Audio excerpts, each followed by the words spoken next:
Bihar board द्वारा matric का sent up का परीक्षा होने जा रहा है और हिंदी का ओरिजिनल क्वेश्चन पेपर मेरे पास आ चुका है पहले ही।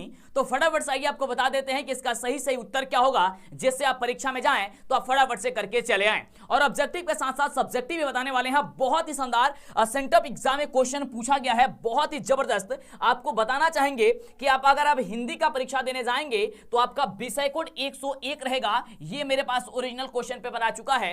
इसमें बता दें कि सर कुल प्रश्नों की संख्या कितनी रहेगी, क्योंकि काफी बच्चे कंफ्यूज रहते हैं कि इस वर्ष कितने क्वेश्चन पूछा जाएगा। बता दें आपको कि सेंटअप एग्जाम में 106 क्वेश्चन पूछा गया है, जिसमें 100 क्वेश्चन यानी कि 100 ऑब्जेक्टिव क्वेश्चन पूछा गया है, जिसमें से मात्र 50 क्वेश्चन ही सॉल्व आपको करना है। तो 100 ऑब्जेक्टिव क्वेश्चन का उत्तर आपको बताने वाले हैं। और ये ऑब्जेक्टिव क्वेश्चन बता दें, यहां से आपका फाइनल एग्जाम में भी क्वेश्चन आपका उठेगा, यानी कि पूरा वीडियो आपको वॉच करना और जल्दी से कॉपी और कलम निकालिए और इसका उत्तर लिख डालिए और जाकर के परीक्षा में धमाल मचा दीजिए। चलिए, और उसके बाद से सब्जेक्टिव की बात करते हैं। तो सब्जेक्टिव आपका 6 क्वेश्चन पूछा जाएगा, जिसमें से आपको मात्र 3 प्रश्न का ही जवाब देना होगा। और ये 100 नंबर का परीक्षा होता है, ये तो सबको पता ही है। इसके लिए 3 घंटे 15 मिनट का समय दिया जाएगा, ये बहुत अच्छी बात है। चलिए अगले हम बात करते हैं फटाफट से क्वेश्चन की कि क्वेश्चन क्या कह रहा है। लेकिन उसके पहले अभी तक वीडियो को लाइक नहीं किया, जल्दी से लाइक करो, फटाफट से चैनल को सब्सक्राइब कर लो, क्योंकि आगे से जितने भी आपका ये क्वेश्चन पेपर है उसका सबका आंसर की हमारे पास मिलेगा, सब्जेक्टिव के साथ साथ ऑब्जेक्टिव का भी, यानी कि सभी सब्जेक्ट का सबसे पहले, और वो भी सही। क्योंकि काफी लोग तो बताएंगे ही, लेकिन बहुत सारे लोग जो होते हैं वो गलती बता देते हैं जल्दी के चक्कर में। तो देखिए आपको 50 क्वेश्चन ही सॉल्व करना है। सबसे पहला क्वेश्चन देखिए कितना बढ़िया क्वेश्चन पूछा गया है, बहुत ही शानदार क्वेश्चन पूछा गया बिहार बोर्ड के सेंटअप परीक्षा में। क्वेश्चन क्या है, जल्दी लिख लीजिए इसका आंसर। जाति प्रथा को श्रम विभाजन मान लिया जाए तो यह स्वाभाविक विभाजन नहीं है। यह पंक्ति किस शीर्षक पाठ की है, बताओ फटाफट से बताओ। तो बताए थे ना आपको, बिल्कुल इसका राइट जवाब क्या हो जाएगा, चलिए यहां पे दिया गया है 20 के दांत भारत से हम क्या सीखें, ठीक ना, और नबत खाने में इबादत, इसमें से कोई नहीं होगा। इसका जो राइट जवाब होगा वह राइट जवाब आपको बताना चाहेंगे वो जगह आपका ये आपका श्रम विभाजन और जाति प्रथा, ठीक है, जो कि ऑप्शन नंबर 4 है। लेकिन जो बच्चे भेजे हैं इसका कट चुका है ना, ऑप्शन कट चुका था। चलिए, यानी ऑप्शन नंबर आपका डी होगा। अगले क्वेश्चन की बात करते हैं। अगला क्वेश्चन कह रहे हैं कि मदन और कासू के बीच झगड़ा क्यों हुआ था। अरे लट्टू खेलने के लिए झगड़ा हुआ था, ये को पता है ना। देखो सेंटअप एग्जाम में क्वेश्चन पूछ दिया गया, देखिए लट्टू खेलने के लिए क्या हुई थी, ऑप्शन हो जाएगा ए नंबर। क्लियर, समझ रहे हैं आप। चलिए अगले प्रश्न की बात करते हैं। अगला प्रश्न कह रहा है कि किसकी खोज से हमारी ऐतिहासिक चेतना में नया अध्याय जुड़ गया। बहुत बढ़िया क्वेश्चन है। संस्कृति की, अंग्रेजी की, उर्दू की या फिर हिंदी की, बताओ फटाफट से। बिल्कुल, तो हो जाएगा संस्कृत की, ठीक है। क्या हो जाएगा, संस्कृत की। क्या हो जाएगा, ऑप्शन ए नंबर हो जाएगा। ये सेंटअप परीक्षा का ओरिजिनल क्वेश्चन पेपर है, फैला दो, जल्दी फैला दो। और आपको बता दें कि जो मेरे गुरु हमें पढ़ाए थे ना, उनको हम लेकर के आ चुके हैं अपने प्लेटफॉर्म पे, और उनका वीडियो बहुत ज्यादा आपको मिलना शुरू हो जाएगा। और आप अब जो होगी शिक्षा में एक और क्रांति आएगी, बिल्कुल। और इस साल आपको एकदम सिक्का उछल चुका है मेरे प्यारे साथियों। अब हेड भी आपका होगा और टेल भी आपका होगा। जबरदस्त रिजल्ट लाना है आप सभी को। अगला है कि जहाज के डेक पर खड़े कितने वर्ष के सर जोन्स ने देखा कि सूर्य अप्रशांत सागर में डूब रहा है। ये बहुत ही जबरदस्त क्वेश्चन है। बता दें कि इस वर्ष जो क्वेश्चन पूछा गया ना, ये थोड़ा सा हाई लेवल का पूछा गया है, ठीक ना। ये देखिए इसका आंसर होगा 35 वर्ष के। थोड़ा सा कठिन क्वेश्चन आया है, इसका मतलब हो गया ना थोड़ा सा आपको मेहनत करने की जरूरत है। कोई नहीं, आपको सब कुछ हम कराने वाले हैं, टेंशन आपको नहीं लेना है। बस आप चैनल का सब्सक्राइब कर लीजिए और कंटिन्यू क्लास कीजिए। आपको 500 ऑब्जेक्टिव का सीरीज ऑब्जेक्टिव का और 250 क्वेश्चन का आपको सब्जेक्टिव करा देंगे, उसी से फाइनल एग्जाम में भी आएगा क्वेश्चन। अगला है कि हजारी प्रसाद द्विवेदी को किस रचना पर साहित्य अकादमी पुरस्कार प्राप्त हुआ था।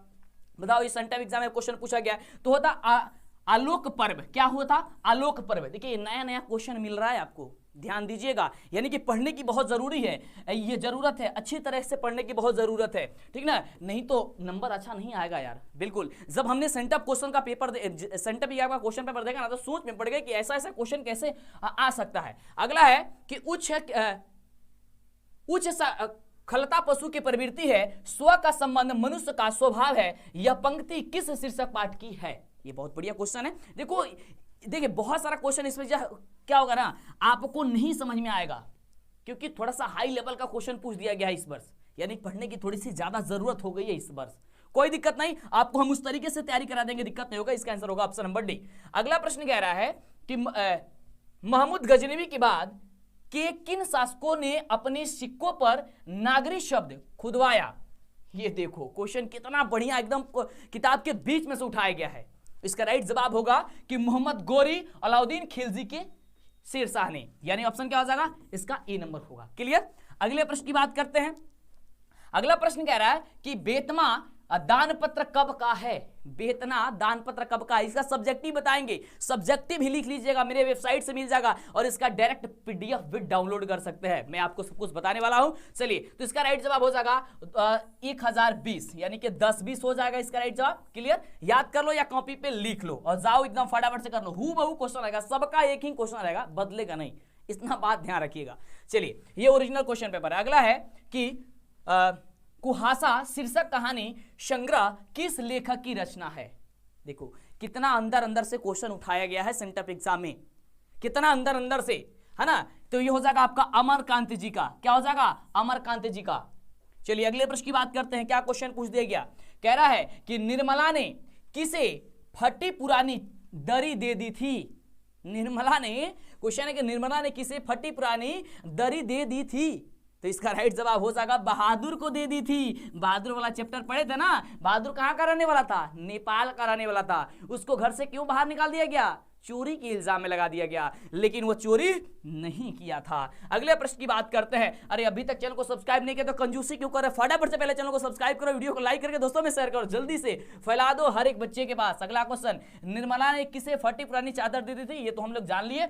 चलिए अगला है कि अंग्रेज कवि टेनिसन ने किस लैटिन कवि पर कविता लिखी थी। ये देखो क्वेश्चन, तो इसका राइट जवाब होगा वर्जिल। ऑप्शन क्या हो जाएगा, ए नंबर हो जाएगा। क्लियर, ऑप्शन क्या हो जाएगा, ए नंबर हो जाएगा। अगले प्रश्न की बात करते हैं, कह रहे कि बिरजू महाराज को संगीत भारती में कौन लाया। ये देखो कितना जबरदस्त क्वेश्चन है। बिल्कुल क्या हो जाएगा इसका राइट जवाब बताओ फटाफट से। बिल्कुल वो तक कपिला जी लेके आए थे उनको, कौन लेके आए थे, कपिला जी लेके आए थे। क्या हो जाएगा ऑप्शन बी नंबर। तो चलो नोट कर लो और देखो इस सेंटअप एग्जाम से ही पता चल जाएगा कितना जबरदस्त क्वेश्चन पूछा जा रहा है। इसका मतलब हो गया पढ़ने में बहुत मन लगाना पड़ेगा ना। चलो कोई दिक्कत नहीं, अब आपके अंदर खून नहीं जुनून दौड़ना चाहिए मेरे प्यारे साथियों। अगला क्वेश्चन पूछ दिया गया है सेंटअप एग्जाम में, ओरिजिनल सेंटअप एग्जाम का क्वेश्चन पेपर है कि आंद्रे बेत्रा, रेनेसा और पाल एलुआर ने मिलकर कितनी संयुक्त कविताएं आबिनियों में रहकर लिखी थी। ये ऐसा क्वेश्चन आया है ना कि बच्चे का दिमाग घूम जाएगा, काफी सारे टीचर का भी दिमाग घूम जाएगा कि अरे बाप रे कहां से क्वेश्चन उठा दिया है बिहार बोर्ड ने। इसका ऑप्शन क्या हो जाएगा, सी नंबर हो जाएगा। ये तो सेंटअप एग्जाम में जब इस तरीके से क्वेश्चन आ रहा है तो समझो कि फाइनल एग्जाम में तो कैसा क्वेश्चन है। लेकिन डरना नहीं है, डरा नहीं रहे हैं। देखिए आपको बता रहे हैं, समझा रहे हैं कि बढ़िया से पढ़िए, क्योंकि अब अच्छे से पढ़ने की जरूरत है। अगला है पेड़ पर कमरा शीर्षक कहानी संग्रह किसकी रचना है। ये किसकी रचना है, ये आपका हो जाएगा विनोद कुमार शुक्ल जी की रचना है। और अब कहिए कि सर कहां से उठा रहा है, देखो बताते हैं कहां से उठा रहा है। जो हिंदी है ना, हिंदी में जो जीवन परिचय लिखा गया होता है लेखक का, उसी लेखक के बीच में से उठाया जा रहा है क्वेश्चन। ये ध्यान दो, यानी कि वो सारा चीज आपको बढ़िया से पढ़ना है तभी जाके समझ में आएगा। ऊपर पढ़ोगे तो फिर दिक्कत हो जाएगा, समझ रहे हो ना। बिल्कुल। चलो अगला क्वेश्चन है कि प्रख्यात शास्त्रीय गायिका गिरिजा देवी के जीवन और संगीत साधना पर यतीन्द्र मिश्र द्वारा लिखी गई पुस्तक निम्न में से कौन है। ये देखो क्वेश्चन, काफी सारे बच्चे कहेंगे अरे बाप रे कहां से क्वेश्चन आए तो हम लोग को समझ में नहीं आ रहा है। इसका जवाब होगा ऑप्शन बी नंबर, गिरिजा। क्या हो जाएगा, गिरिजा। कोई नहीं, अब इस तरीके से होगा तैयारी और शिक्षा में होगा क्रांति जबरदस्त तरीके से। अगला क्वेश्चन, टेंशन नहीं लेना है, बस सिर्फ आपको शहनाई और काशी से बढ़कर कोई जन्नत नहीं इस धरती पर हमारे लिए, यह कथन जो है वह किसका है। बताओ तो, बड़ा जबरदस्त क्वेश्चन है। ये कथन किसका है, ऑप्शन हो जाएगा सी नंबर, बिस्मिल्लाह खां का ये कथन है। किसका कथन है, ये बिस्मिल्लाह खां का कथन है। ये ओरिजिनल क्वेश्चन पेपर है आपका सेंटअप एग्जाम का। देखो कैसा क्वेश्चन पूछा गया है आपके एग्जाम में। अगला देखो क्वेश्चन कह रहा है कि वकालत की पढ़ाई के लिए गांधी जी कहां गए थे। वकालत की पढ़ाई के लिए बताओ तो, बिल्कुल वो गए थे लंदन गए थे।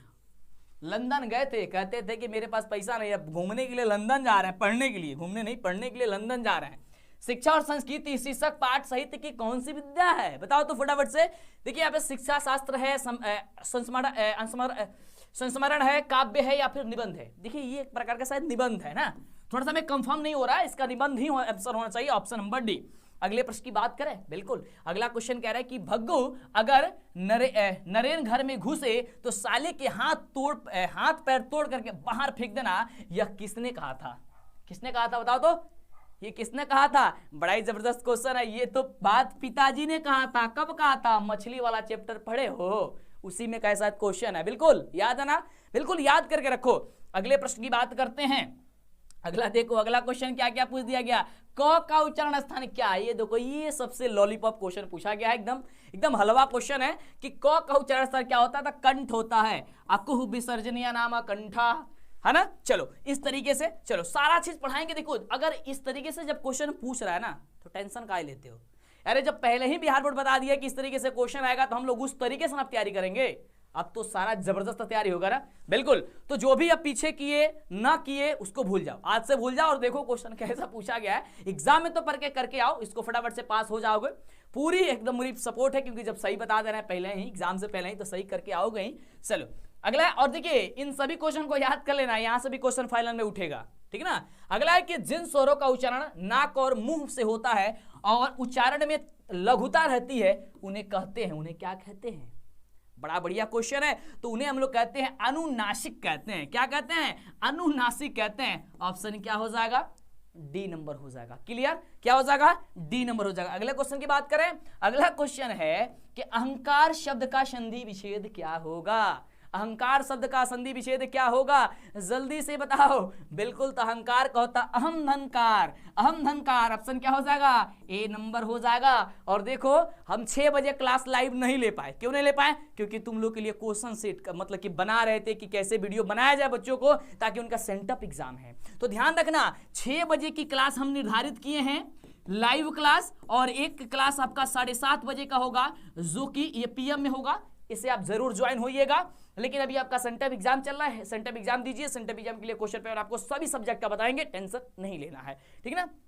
चलो ये कहां पे चलेगा? ये मेरे ही यूट्यूब चैनल डीएलएस एजुकेशन पे चलेगा ना। बिल्कुल, किस पे चलेगा? मेरे चैनल डीएलएस एजुकेशन। मेरा नाम मंटू सर, आप सभी जानते हैं, ठीक है ना। क्लियर? चलिए बात करते हैं अगले क्वेश्चन की। अगला देखिए क्वेश्चन क्या पूछा गया है कि निम्न में से शुद्ध शब्द कौन है? निम्न में से शुद्ध शब्द कौन है बताओ। तो निम्न में से शुद्ध शब्द पहचानना है। तो देखो प्रणाम, प्रणाम जो लिखा गया ना, ये आपका शुद्ध लिखा गया है। क्या हो जाएगा? क्लियर? B number. अगला देखिए क्या पूछा गया सेंटअप एग्जाम में, जल्दी जल्दी देख लो। मोहन शब्द कौन संज्ञा है? अरे सब्जेक्टिव भी बताएंगे, टेंशन मत लो, सब्जेक्टिव बता देंगे, लिख लेना एग्जाम में, सेंटअप में पास तो हो जाओगे। लेकिन सबसे जबरदस्त तैयारी तो करना है, बिहार टॉपर तो बनना ही बनना है, क्योंकि अब सिक्का उछल चुका है। अब हेड भी आपका होगा और टेल भी आपका होगा, उसकी तैयारी जबरदस्त करना है।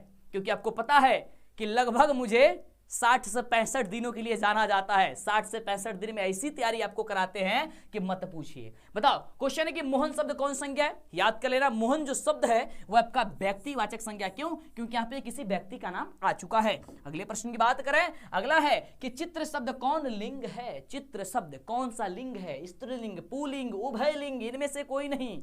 याद करना, याद करना, ये है पुल्लिंग। क्या हो जाएगा? पुल्लिंग हो जाएगा। ऑप्शन हो जाएगा बी नंबर, लिख लेना। इसका पीडीएफ भी बता देते हैं कैसे मिलेगा, कहां पे मिलेगा, ऑब्जेक्टिव सब्जेक्टिव कहां पे मिलेगा, कैसे वायरल क्वेश्चन मिलेगा। तो टेंशन मत लो, पूरा वीडियो वॉच करो। भाप शब्द है, भाप शब्द क्या है बताओ? तत्सम, तद्भव, तद्भव, तत्सम, देशज या फिर विदेशज। भाप, तो भाप शब्द जो है वो आपका तत्सम शब्द है। कैसा शब्द है? तत्सम हो जाएगा। अगला देखिए, हो सकता है कि जल्दी जल्दी में कहीं हमसे भी एक दो को आंसर गलती हो जाए, तो भैया परेशान मत होइएगा, क्योंकि बहुत जल्दी आपका आंसर हम करा रहे हैं। देख रहे हो, पंडित शब्द का स्त्रीलिंग रूप क्या होगा? पंडित शब्द का, वैसे मेरी कोशिश से गलती ना होगा, पंडित शब्द का स्त्रीलिंग रूप क्या होगा? पंडित शब्द का, अरे तो पंडिताइन आप लोग नहीं कहते हो? पंडित जी के औरत को क्या कहते हैं? पंडिताइन। ऑप्शन क्या हो जाएगा? B number. क्लियर? अगले प्रश्न की बात करें। अगला कह रहा है कि मछुए ने मछली मारा किस कारक का उदाहरण है? मछुए ने मछली मारा, यह किस कारक है? यह कर्म कारक का है। इससे भी पता चल जाएगा कि कर्म कर रहा है। ऑप्शन हो जाएगा डी नंबर। अगला है कुछ लड़के खेल रहे हैं, किस विशेषण का उदाहरण है? कुछ लड़के क्या कर रहे हैं? खेल रहे हैं। यह संख्यावाचक हो जाएगा। क्या हो जाएगा? कुछ लड़के खेल रहे हैं, कुछ यानी कि संख्या आ गया। ऑप्शन क्या हो जाएगा? बी नंबर हो जाएगा। क्लियर? बात करें अगले प्रश्न की। अगला प्रश्न यहीं पे है, कह रहा है कि क्रियाओं के व्यापार की निरंतरता को कहते हैं। बड़ा बढ़िया क्वेश्चन है ना, कि क्रियाओं के व्यापार की निरंतरता को क्या कहते हैं? तो उसे हम लोग कहते हैं वर्तमान काल। क्या कहते हैं? वर्तमान काल कहते हैं। ऑप्शन हो जाएगा सी नंबर। क्या हो जाएगा? सी नंबर रसगुल्ले। अगले प्रश्न की करें बात तो ये रहा क्वेश्चन बड़ा ही जबरदस्त कि चिड़िया शब्द क्या है। ये original sent up question, original sent up परीक्षा का क्वेश्चन पेपर है। ये समझो कि कितना जबरदस्त जबरदस्त क्वेश्चन पूछा गया है। चिड़िया शब्द तद्भव है, तद्भव। और आपको बता दें कि जो भी बच्चे टारगेट रखते हैं कि मेरा नंबर 450 नंबर से प्लस आएगा, उनके लिए सबसे जरूरी 3 गो सब्जेक्ट है, मत भूलना, लिख लो। हिंदी याद कर लो, बता देते हैं, 1 मिनट देख लो। हिंदी, संस्कृत और उसके बाद से मैथ। जिसका ये 3 गो सब्जेक्ट मजबूत हुआ, समझो कि वो बिहार बोर्ड के टॉपर में अपना नाम लिखवा लिया।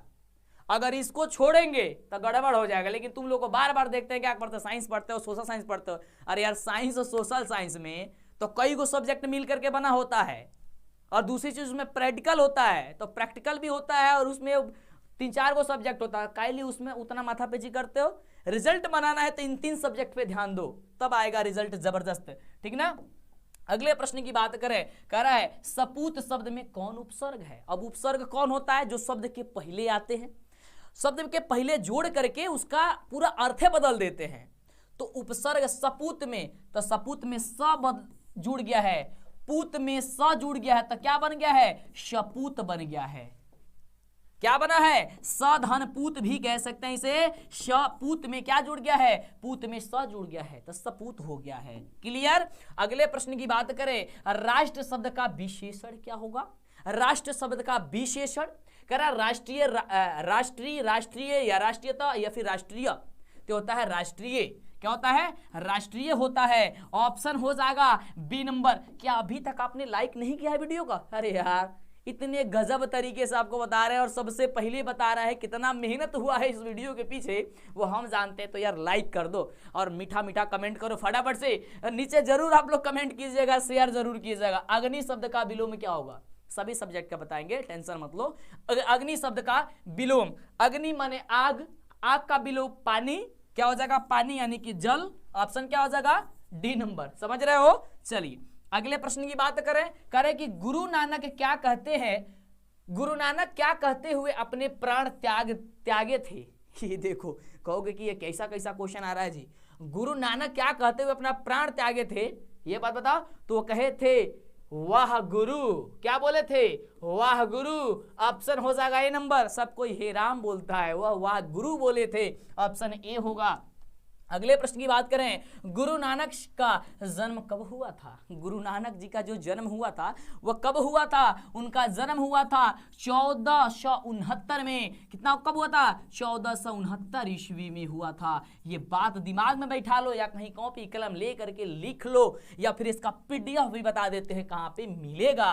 कह रहा है अगला कि मोहन छवि रसखानी लखी अब दृग अपने नाही किस कविता की पंक्ति है? ये देखो क्वेश्चन कह रहा है कि मोहन छवि रसखानी लखी अब दृग अपने नाही, यह पंक्ति जो है ये किस कविता की है? तो कहिएगा कि ये पंक्ति है प्रेम आईनी श्री राधिका।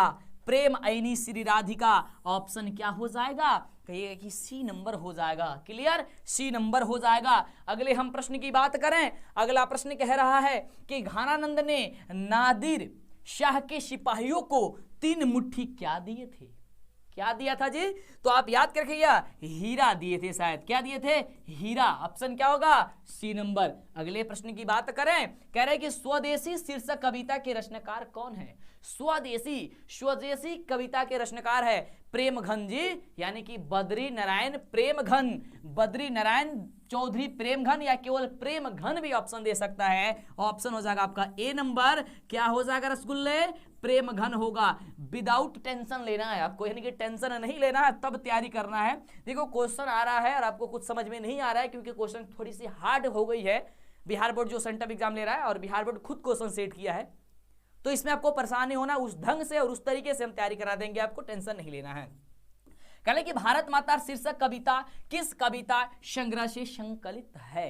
ये देखो कितनी बढ़िया क्वेश्चन है। तो ये संकलित है ग्राम्या से। किसे? ग्राम्या से। भारत माता जो है ना शीर्षक, ये ग्राम्या से है। ऑप्शन क्या हो जाएगा? B number. अगले प्रश्न की बात करें, दैन जड़ित अपलक नत चितवन अधरों में चिर निरव रोदन, यह पंक्ति किस कविता की है? क्वेश्चन बड़ा थोड़ा सा उटपटांग लग रहा है आपको, क्योंकि कविता है दैन जड़ित अपलक नत चितवन अधरों में चिर निरव रोदन, यह पंक्ति किस कविता से है? तो यह पंक्ति लिया गया है भारत माता से ही। किससे लिया गया है? भारत माता से ही लिया गया है। अगला क्वेश्चन है, कह रहे कि परशुराम की प्रतीक्षा किसकी रचना है? परशुराम की प्रतीक्षा किसकी रचना है? याद करिएगा या लिख दीजिएगा कि रामधारी सिंह दिनकर जी की रचना है। ऑप्शन क्या होगा? आपका डी नंबर हो जाएगा। क्लियर? कैसा होगा? तो डी नंबर होगा। अगले प्रश्न की बात करें, अगला प्रश्न है, कवि रामधारी सिंह दिनकर के अनुसार जनतंत्र के देवता कौन है? कौन है जनतंत्र के देवता? आपको देना है इसका सही जवाब। वह है रामधारी सिंह दिनकर के अनुसार वह किसान, वह मजदूर जो दिन रात धूप में भी कड़ी मेहनत करते हैं, तो वही किसान और मजदूर हो जाएंगे। ऑप्शन आपका ए नंबर हो जाएगा। क्या हो जाएगा? ए नंबर हो जाएगा। अगले हम प्रश्न की बात करें, अगला है कि सच्चिदानंद हीरानंद वात्स्यायन अज्ञे को हिंदी के अलावा और किस भाषा का ज्ञान था? सच्चिदानंद हीरानंद वात्स्यायन अज्ञे को हिंदी के अलावा किस भाषा का ज्ञान था? तो ज्ञान था संस्कृत का भी उनको ज्ञान था, तमिल का भी उनको ज्ञान था, अंग्रेजी और फारसी का भी उन्हें ज्ञान था। यानी कि कुल मिलाकर बात करें तो ऑप्शन नंबर डी हो जाएगा। क्लियर? क्लियर?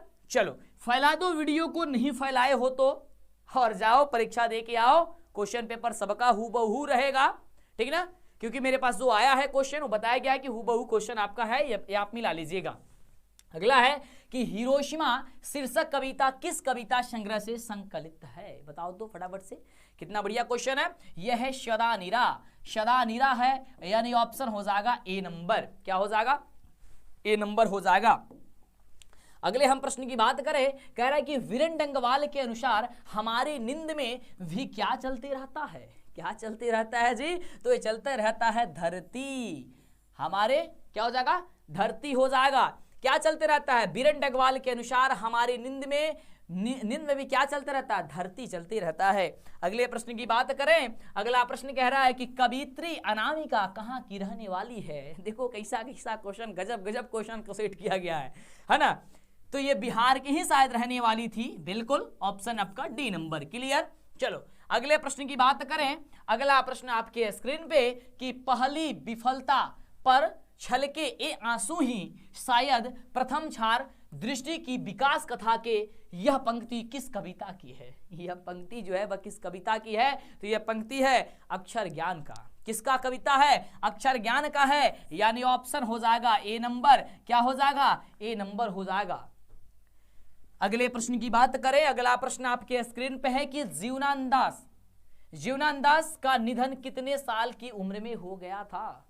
याद करना, उनका जो निधन हो गया था लगभग 55 वर्ष की उम्र में हो गया था। ठीक ना? ऑप्शन क्या हो जाएगा? बी नंबर हो जाएगा। क्लियर? वैसे तो आपको 50 ही क्वेश्चन बनाना है, लेकिन आपको देखना 100 क्वेश्चन है। यानी याद आपको 100 क्वेश्चन लिख लेना है, याद कर लेना है, क्योंकि यहां से क्वेश्चन आपको बोले कि यह क्वेश्चन आपके परीक्षा में उठाया जाएगा, यहां से भी क्वेश्चन आएगा। और जब आप इन क्वेश्चन को ही नहीं देखेंगे तो क्या पता चलेगा कि किस तरीके से क्वेश्चन एग्जाम में पूछा जा रहा है। क्लियर? इसका सब्जेक्टिव क्या है वो भी आपको हम बताएंगे, पीडीएफ बताएंगे, कहां से डाउनलोड करेंगे, कैसे मिलेगा, और डेली आपका इस सभी सब्जेक्ट हम बताएंगे। टेंशन नहीं लेना है, बस छोटी सी काम कर लेना है। चैनल को सब्सक्राइब कर लिए हैं तो बहुत अच्छी बात है, नहीं की है तो कर लीजिए, और लाइक तो करना ही करना है। अगला है कि झरा पालक किसकी रचना है? झरा पालक बताओ तो रसगुल्ले। तो झरा पालक है जीवनानंद दास की। किसकी है? जीवनानंद दास की। ऑप्शन हो जाएगा सी नंबर। अगले प्रश्न की बात करें, अगला प्रश्न है कि जीवनानंद दास बंगला के किस काल के प्रमुख कवि हैं? किस काल के प्रमुख कवि हैं? तो रविंद्र काल के कवि हैं। ऑप्शन क्या हो जाएगा? डी नंबर हो जाएगा। बिल्कुल, तो इस तरीके से आपको सभी क्वेश्चन याद करना है और टेंशन नहीं लेना है। अगला है कि टेल्स ऑफ ऑलमाइटी क्या है? टेल्स ऑफ अलमाइटी जो है वह क्या है, आपको ये बताना है। 4 ऑप्शन दिया गया है। कह रहा है कि काव्य संग्रह, या फिर कहानी संग्रह, या फिर ये निबंध संग्रह, या फिर आपका उपन्यास। इसका राइट जवाब होगा ये आपका कहानी संग्रह। क्लियर।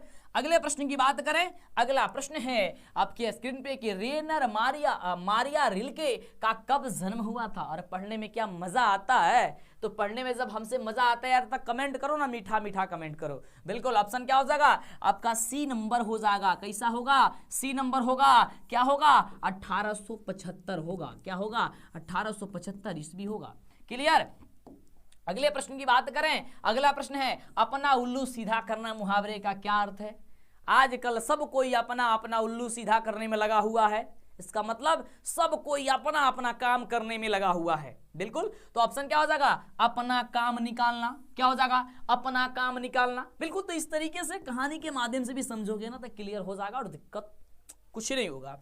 अगले प्रश्न की बात करें, याद रहे सेंटर परीक्षा चल रहा है, इसलिए हम 6 बजे आपका लाइव टेस्ट नहीं ले पाए हैं, लेकिन आगे से कंटिन्यू ही रहेगा। सेंटर एग्जाम आप दीजिए और इसमें बेहतरीन रिजल्ट भी इसमें भी लाइए, और आगे तो आपका फाइनल एग्जाम में धमाल करना ही करना है, क्योंकि बिहार बोर्ड तो अब आपके नाम होने वाला है। अगला क्वेश्चन, जो व्याकरण जनता है के लिए है वह शब्द है।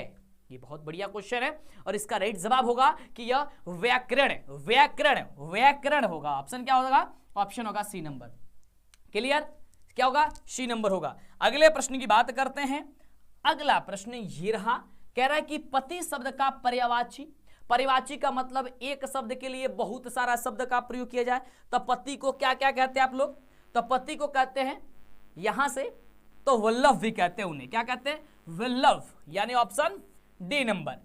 अगला प्रश्न कह रहा है, बड़ा ही जबरदस्त है कि, तो अगला नंबर प्रश्न बड़ा ही शानदार प्रश्न है और प्रश्न कह रहा है कि निम्न में शुद्ध वाक्य कौन है। शुद्ध वाक्य बताना है और यहां से क्वेश्चन आपके एग्जाम में बिल्कुल टकराएगा। बताओ तो फटाफट से 65 का जवाब क्या होगा, जल्दी से बताओ क्या होगा ऑप्शन इसका, कि प्रधानाध्यापक लड़कों का चुनाव करेंगे। ऑप्शन क्या हो जाएगा, बी नंबर हो जाएगा। क्लियर। बात करें अगले क्वेश्चन की, ये रहा अगला क्वेश्चन आपके स्क्रीन पे कि बिजली चमकती है किस वाक्य का उदाहरण है। बिजली चमकती है यह किस वाक्य का उदाहरण है। बड़ा ही जबरदस्त क्वेश्चन पूछा गया है। यह आपका राइट जवाब होगा संयुक्त वाक्य की। किसकी वाक्य की, तो संयुक्त वाक्य की। ऑप्शन होगा बी नंबर। अगले हम प्रश्न की बात करें, कह रहा है कि बरगद और पीपल की घनी छांव से हमें बहुत सुख मिला। इस वाक्य में पदबंध कौन है। ये देखो क्वेश्चन, मतलब इतना जबरदस्त और इतना थोड़ी सी कठिन हो गई है आपके लिए। बिल्कुल, ये थोड़ी मैट्रिक के बच्चों के लिए इस वर्ष ऐसा क्वेश्चन नहीं पूछना चाहिए था। वो भी क्या करे, लगभग 10-12 साल से क्वेश्चन पूछते पूछते पगला गया है सब टीचर, है ना। क्वेश्चन कुछ छूटा ही नहीं है, सारा क्वेश्चन पूछ दिया है, तो थोड़ा सा उठाएगा क्वेश्चन इधर उधर से, तो परेशान मत होना है, आपको टेंशन नहीं लेना है। क्या होगा, डी नंबर होगा। अगला प्रश्न आपके स्क्रीन पे है, टेंशन नहीं लेना है, बस चैनल को सब्सक्राइब कीजिए, हर एक वीडियो इस चैनल से देखिए, तैयारी जबरदस्त होगा। ये आगे से जो तैयारी होगी वो जबरदस्त आपकी होगी, ठीक है ना। बिल्कुल। इसके बाद राम आया और सो गया किस वाक्य का उदाहरण है। राम आया और सो गया, यह जो वाक्य का है यह संयुक्त वाक्य का उदाहरण है। क्या है, संयुक्त वाक्य का है। ऑप्शन होगा ए नंबर।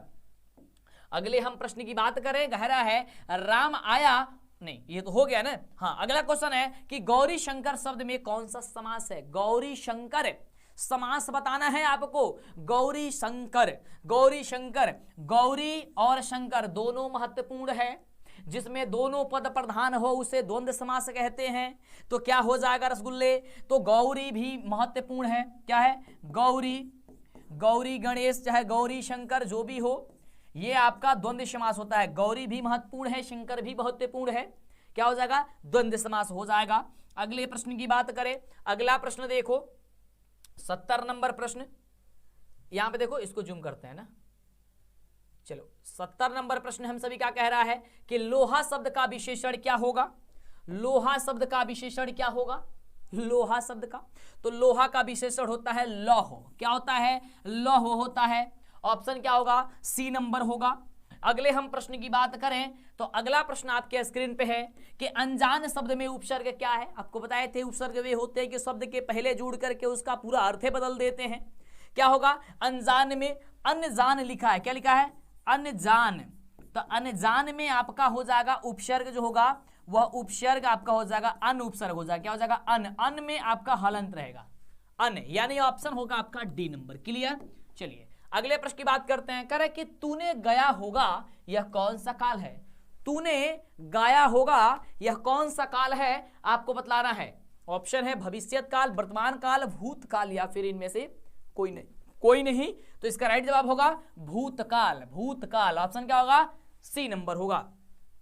अगले प्रश्न की बात करें, कह रहा है कि मेरा एक कुत्ता है जो नेपाल से लाया गया है, यह किस सर्वनाम का उदाहरण है, बतलाओ तो ये है आपका संबंध बोधक, संबंधवाचक। किसका है, संबंधवाचक है। मेरा एक कुत्ता है जो नेपाल से लाया गया है, लेकिन मेरे पास भी एक बदमाश कुत्ता है, आपको एक बार कभी दिखाएंगे, है ना, जिसका नाम मैक्स रखे हुए हैं हम।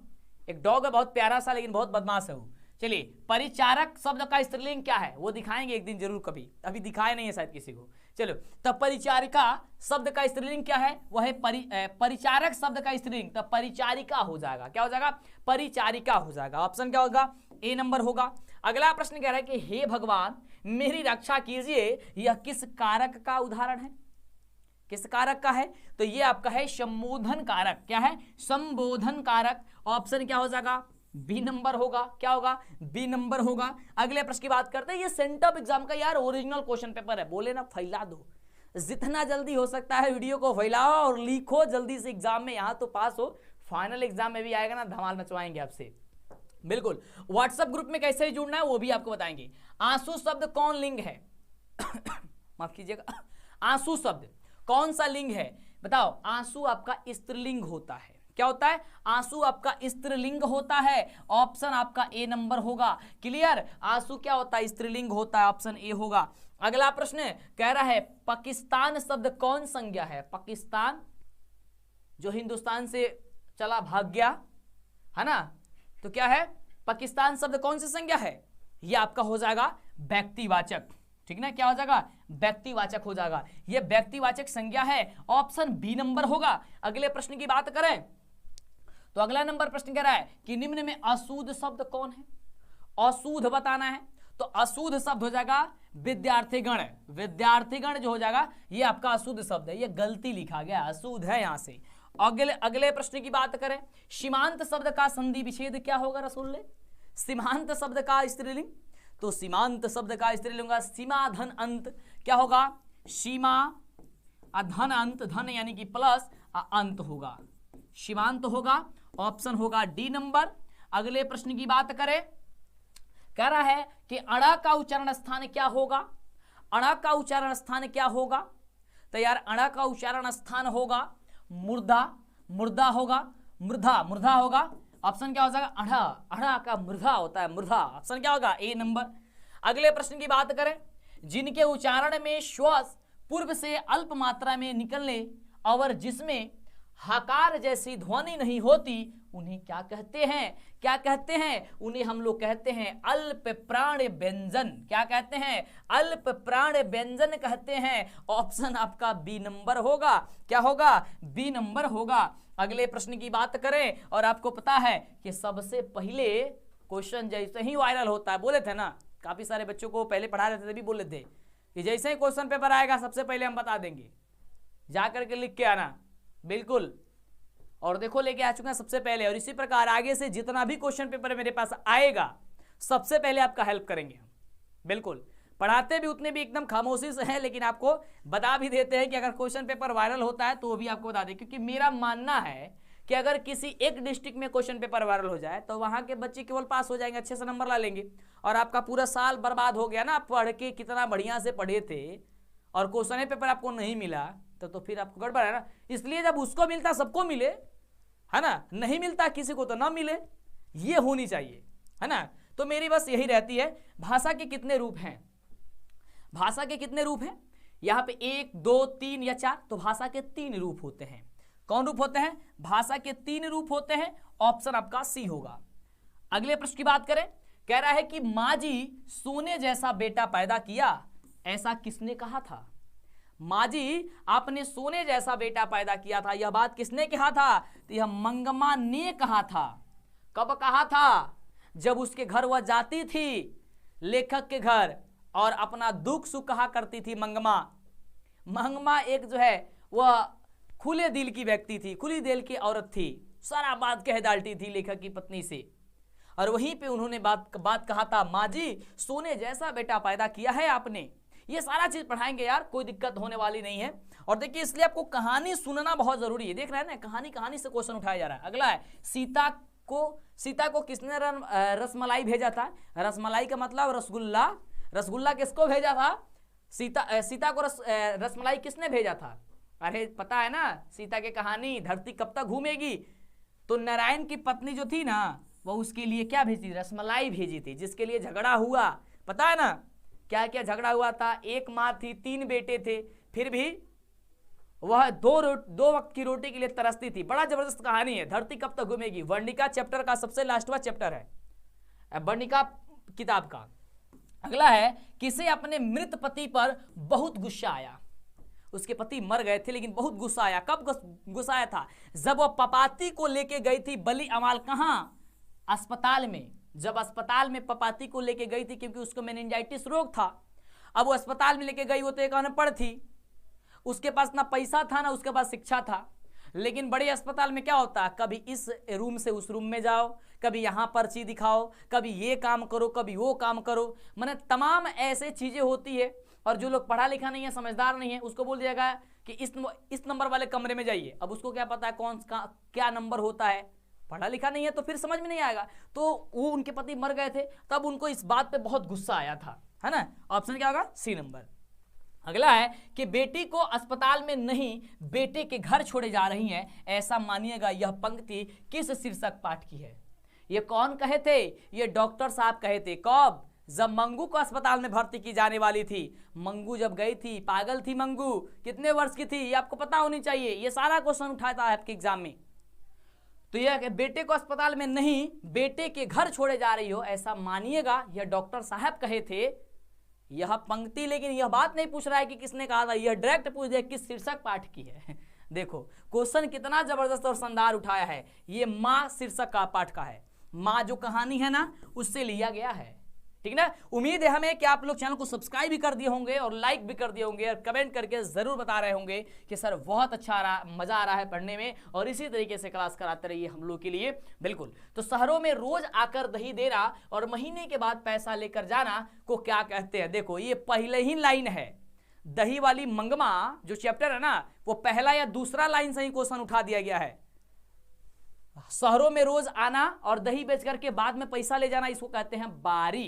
क्या कहते हैं? बारी। ऑप्शन क्या हो जाएगा? ए नंबर हो जाएगा, उसे कहते हैं बारी। क्लियर। चलिए अगले प्रश्न की बात करें। कह रहा है कि उड़ीसा शहर के वाणिज्य एवं यातायात विभाग में विशेष सचिव कौन थे? बहुत बढ़िया क्वेश्चन है। कह रहा है कि उड़ीसा शहर के वाणिज्य एवं यातायात विभाग में विशेष सचिव थे, वह कौन थे? तो विशेष सचिव थे सातकोड़ी होता जी। कौन थे? सातकोड़ी होता। और ये इनके लेखक कौन है? मतलब किस चैप्टर को लिखे हैं आपके एग्जाम में, ये आपके किताब में? ढाते विश्वास। ढाते विश्वास कहानी के लेखक है सातकोड़ी होता। वही लक्ष्मी की कहानी जो बाढ़ से ग्रसित थी, बाढ़ वहां और तूफान दोनों आया करता था, वही लक्ष्मी की कहानी लिखे हुए हैं सातकोड़ी होता जी, यानी कि ढाते विश्वास। अगला है, लक्ष्मी के लिए पूर्वज कितना खेत छोड़ गए थे? वही लक्ष्मी की बात आ गई ना। लक्ष्मी के लिए कितना खेत छोड़ के गए थे पूर्वज? तो लगभग 2 बिघा जमीन जो है उनके पूर्वज जो है वो छोड़ करके गए थे, जिसमें किसी भी तरीके से कर्ज तर्ज ले करके उसमें कुछ अन्य जो है उपजाने की कोशिश कर रहे थे, लेकिन कभी सूखा प्रभावित कर दे रहा था तो कभी बाढ़ प्रभावित कर दे रहा था, जिससे काफी ज्यादा समस्या होती थी और वो भूखे की शिकार भी हुआ करते थे। उनके पति का क्या नाम था? लक्ष्मण था। वे कहाँ नौकरी करते थे? आपका वह नौकरी करते थे कोलकाता में। ये सारा चीजें आपको याद होनी चाहिए। अगला है, पपाती किस रोग से पीड़ित थी? देखो पपाती किस रोग से पीड़ित थी, आपको कहानी बोल रहे थे ना, उसमें भी बता दिए थे कि मेनिंजाइटिस रोग से थी। यानी कि देखिए यहाँ पे मेनिंजाइटिस रोग का दिया गया है, पपाती मेनिंजाइटिस रोग से थी। ऑप्शन होगा आपका डी नंबर। क्लियर। तो हम जो बात बोलते हैं उसमें भी कुछ ना कुछ फर्क ये रहता है। हाँ, तो बातों को ध्यान से सुनिएगा। देखिए हम बोलते हैं कान में ईयरफोन लगाइए, एक शांत जगह बैठिए, वीडियो को कंप्लीट देख डालिए, बिल्कुल मजा आ जाएगा और तैयारी भी हो जाएगी। अगला है, धरती कब तक घूमेगी शीर्षक कहानी का अंत किस घटना में होता है? धरती कब तक घूमेगी यानी कि सीता की कहानी है, जिसमें आपको अभी बताया हमने कि एक माँ थी, 3 बेटे थे, लेकिन फिर भी 2 वक्त की रोटी के लिए वे तरसते थे उनकी माँ। तो ये कह रहा है कि यह कहानी जो है वह किस घटना से अंत होता है। तो ये घटना जो है, सीता का पैर जो है वह टूट जाता है, सीता ने घर छोड़ दिया और सीता की मृत्यु हो गई और सीता बीमार हो गई, तो सीता ने अपना घर को ही छोड़ दिया। सीता अपने ही घर में घुटन महसूस करती थी। और यह क्वेश्चन आपके सेंटअप नहीं, आपके फाइनलों में पूछ सकता है कि सीता अपने ही घर में घुटन क्यों महसूस करती थी। तो याद करके रखना, क्योंकि उनके सब कुछ घर पे था, उनके बेटा थे, बहू थे, नाती थी, मतलब कि पोता पोती सब कुछ था, घर फरा फुरा था, मतलब हर चीज था घर में, लेकिन फिर भी 2 वक्त की रोटी उन्हें नसीब नहीं हुआ करती थी अच्छे से। तो इन्हीं के कारण सीता जो है अपने घर में घुटन महसूस करती थी, और यही आपका राइट जवाब हो जाएगा। और इसके अंत में उन्होंने क्या किया, घर को ही त्याग कर दिया, घर को ही उन्होंने छोड़ दिया। अगला है, माँ शीर्षक कहानी किस भाषा में लिखी गई है। माँ शीर्षक कहानी, वही मंगू वाली कहानी, माँ शीर्षक कहानी किस भाषा में लिखी हुई है। तो यह भाषा गुजराती भाषा में लिखी गई है। किस भाषा में है, गुजराती भाषा में है। ऑप्शन नंबर आपका बी हो जाएगा। बोले तेरा 100 क्वेश्चन पूछा जाएगा, जिसमें से मात्र 50 ही बताना है। हम लोग कितने नंबर क्वेश्चन पे पहुंच गए हैं जी, क्वेश्चन नंबर 96 पर। आगे बढ़ते हैं अगले क्वेश्चन की ओर। कह रहा है, कैलाश की पत्नी का क्या नाम है। कैलाश के पत्नी के क्या नाम है। तो कैलाश की पत्नी का नाम था राधा। क्या था, राधा नाम था। ऑप्शन क्या हो जाएगा, सी नंबर। अगले प्रश्न की बात करते हैं। बली अमाल को किसने नंबर वाले कमरे में जाने के लिए कह दिया। बोले थे ना, उसमें इस कहानी समझा रहे थे तभी बताए थे। देखो कहानी समझाते उससे बड़ा सा क्वेश्चन, बहुत सारा क्वेश्चन उठता है। बली अमाल को बोले थे कि नंबर वाले किस नंबर के कमरे में भेज दो या चली जाओ, ऐसा बात हुआ था ना कहानी में। तो बिल्कुल वो कौन भेजते, किस नंबर वाले कमरे में, तो 48 नंबर वाले कमरे में बोला गया था आप चले जाइए। लेकिन उसको तो पढ़ी लिखी नहीं थी, उसको समझ में नहीं आ रहा था, जिसके कारण क्या हो, उनके अपने पति, मरे हुए पति पे गुस्सा आ गया उसको कि काश अगर वो होते तो ये सारी दिक्कत नहीं होती। 99 नंबर क्वेश्चन, यानी कि सेकंड लास्ट क्वेश्चन आ चुका है हमारे सामने, और आपके भी सामने आ चुका होगा, बिल्कुल आप देख रहे हैं। तो क्वेश्चन कह रहा है कि माजी और उनका पुत्र किस गाड़ी में बैठकर विदा हुए। माजी और उनका पुत्र किस गाड़ी में होकर के विदा हुए थे। इसका राइट जवाब होगा कि बैलगाड़ी में। यार तुम लोग कभी बैलगाड़ी में सवारी किया है, नहीं किया ना। अरे वो टायर बोला जाता है भोजपुरी में बैलगाड़ी, और घोड़ा गाड़ी को टंगा बोला जाता है ना। चलो, काला पानी किनका लोकप्रिय उपन्यास है। काला पानी, काला पानी किनका लोकप्रिय उपन्यास है। सांवरदैया, ईश्वर पेटलिकर, या सात कोड़ी होता, या फिर श्रीनिवास। अब ये पूरा 100 क्वेश्चन कंप्लीट होने वाला है, और इसके बाद आपको हम बताने वाले हैं कि आपको इसका सब्जेक्टिव कैसे मिलेगा, और इसका ऑब्जेक्टिव आप पीडीएफ के रूप में कैसे लेंगे, और इसका भी ये पीडीएफ अगर चाहते हैं तो कैसे लेंगे, सब कुछ बताएंगे। टेंशन नहीं लेना है, बस अंतिम तक आपको देखना है। फटाफट से बताओ तो काला पानी किनका लोकप्रिय जो है वो उपन्यास है। तो इसका राइट जवाब हो जाएगा कि ईश्वर पेटलिकर जी का है। किसका है, ईश्वर पेटलिकर जी का है। ऑप्शन हो जाएगा बी नंबर। क्लियर। तो अभी तक वीडियो को लाइक नहीं किया था, जल्दी से लाइक कर दीजिए, और चैनल पे पहली बार सब्सक्राइब कर दीजिए, दोस्तों में शेयर कर दीजिए, फैला दीजिए सबके पास। आइए आपको बताते हैं कि आपको सारा चीज कैसे मिलेगा, ऑब्जेक्टिव हो सब्जेक्टिव हो, मेरा वेबसाइट क्या है, मेरा ऐप क्या है। तो इसका पीडीएफ और सेंटअप एग्जाम का और सब्जेक्टिव क्वेश्चन प्राप्त करने के लिए आपको गूगल को ओपन कर लेना है। गूगल के क्रोम ब्राउजर में आपको आकर के सर्च करना है डीएलएस एजुकेशन। यहीं से आप व्हाट्सएप ग्रुप में भी ज्वाइन हो सकते हैं। जैसे आप इसे सर्च करेंगे आपके सामने आएगा डीएलएस एजुकेशन, आपको सिंपल इस पर क्लिक कर देना है, या डीएलएस एजुकेशन ऑफिशियल आएगा। जैसे ही क्लिक करेंगे आपके सामने कुछ इस प्रकार से ये ओपन होगा। ओपन होने के बाद आपको थोड़ा सा नीचे जाना है, और नीचे जाइएगा तो देख सकते हैं यहाँ पे सब चीज लगाया गया है, जैसे कि हिंदी, साइंस, मैथ, साइंस, मतलब सोशल साइंस, संस्कृत, सब चीज लगाया गया है। यानी कि यहाँ पे लिंक दिया गया है, आप यहाँ से डाउनलोड कर सकते हैं, ठीक है ना। तो फटाफट से यहाँ पे डाउनलोड पे आप क्लिक कीजिएगा, और क्लिक करके आप डाउनलोड कर सकते हैं। यहाँ पे ऑब्जेक्टिव सब्जेक्टिव सब कुछ मिलेगा। जैसे इसमें हम क्लिक करेंगे तो ऐड होकर आएगा, तो उसे कट कर देना है, और उसके बाद स्क्रॉल कर लेना है। यहाँ पे आपको सारा चीज मिल जाएगा, ठीक है ना। यहाँ पे सब्जेक्टिव ऑब्जेक्टिव डाउनलोड करने का भी लिंक भी मिल जाएगा। तो आइए फटाफट से सर्च कीजिए, और आपको बता दें कि यहाँ से आप अगर व्हाट्सएप ग्रुप में जुड़ना चाहते हैं, यहाँ से आप क्लिक करके आप व्हाट्सएप ग्रुप में जुड़ सकते हैं। तो जल्दी से ये सर्च कीजिए और जुड़िए। एक चीज और बता दें आपको, यहाँ से आपको नीचे जाइएगा तो आपको मॉडल पेपर का test, objective subjective question, online test सब कुछ मिल जाएगा। तो जल्दी से सर्च कीजिए।